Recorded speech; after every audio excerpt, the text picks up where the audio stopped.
বিসমিল্লাহির রহমানির রহিম। আসসালামু আলাইকুম।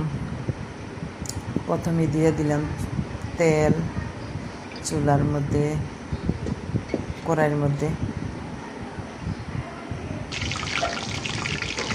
এবার দিয়ে দিলাম মুরগির গোশত, একে একে দিয়ে দিলাম গোশতগুলি।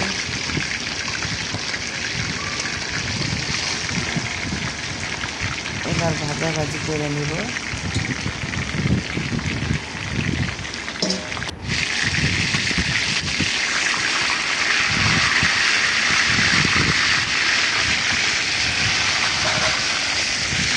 প্রথমবারে ভাজা হয়ে গেল।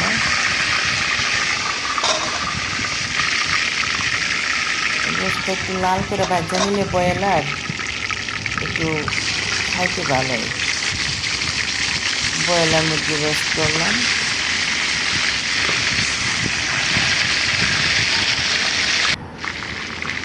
এবার আস্তে আস্তে সব ভাজাভাজি করে নেব।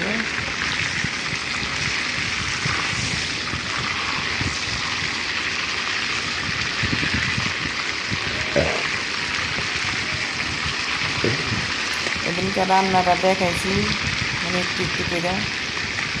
এবার রান্না দেখাইলাম আগে, ভাজা দেখাইলাম পরে। এবার আমার ভাজাভাজি শেষের দিকে। এদিনকে রান্না দেখাইছি, আজকে দেখাইলাম ভাজা। আসসালামু আলাইকুম। আমার ভাজাভাজি শেষ।